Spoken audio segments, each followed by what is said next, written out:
السلام عليكم ومرحبا بكم معايا في فيديو جديد على القناة ديالي. نتمنى القاكم في احسن الاحوال. اليوم نوجد معكم بيتزا المعتمدة عندي اللي تندرا في داري. هنا عندي الفورس مع دقيق الحرش، احتاجت معاه شوية الملحة، واحد نص معلقة ديال السكر، واحد المعلقة ديال الخميرة، وهنا عندي واحد المعلقة ديال النيدو حليب مجفف مع شويه ديال الزعتر. حكيتو هكايا في يدي، غادي نضيفو في العجينه. طبعا عندي الزيت البلديه وعندي الماء، هنا راه نسيتو صافي نديرو زويته بلديه نجمعو بالماء عادي من الروبيني لان الحل سخون اصلا.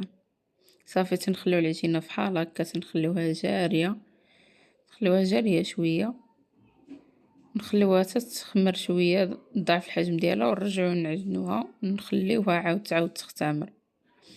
صافي هنا دزنا الحشوه اللي غادي نديرو. هنايا درت بصله، وهنايا مطيشه انا تنطيبهم بجوج، مطيشه محكوكه مع واحد معلقه ديال مطيشه ديال الحك، مطيشه صلصه.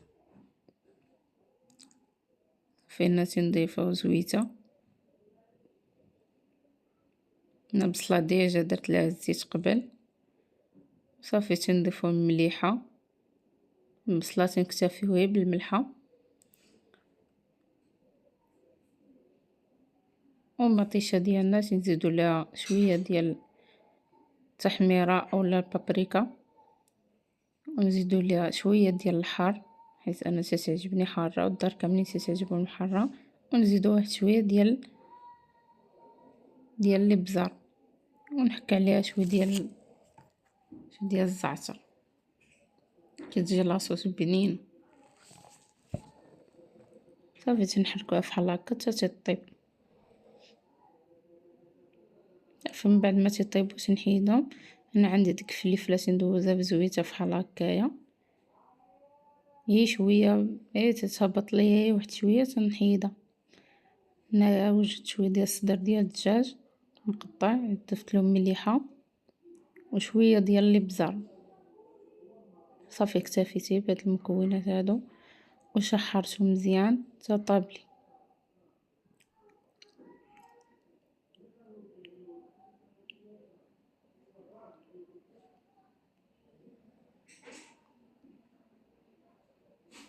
صافي تنحركهم مزيان حتى تيطيب لينا كامل.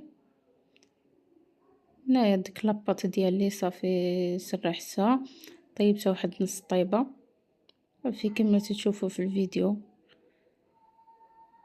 نستف الخضيره ديالي،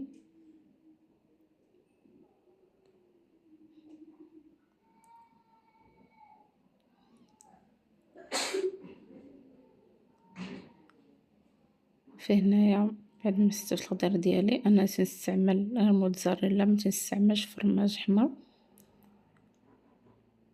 انا تيعجبني المذاق ديال الموتزاريلا مزيانه. صافي هكايا شويه ديال الزويتينات وتندخلوها طيب. صراحه تجي العجينه رائعه، شوف كيفاش تجي كامله تتلغون. انا تعجبني البيتزا هكا تجي يعني تتلعب، ماشي بيتزا واقفه بزاف. انا نقطعها باش تشوفوا معايا واحد المورسو، صراحه تطلع غزاله.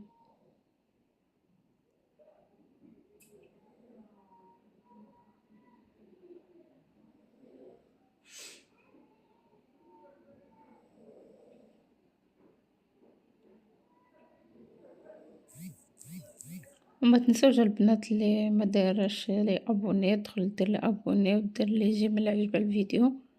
وشكرا لكم على المشاهده.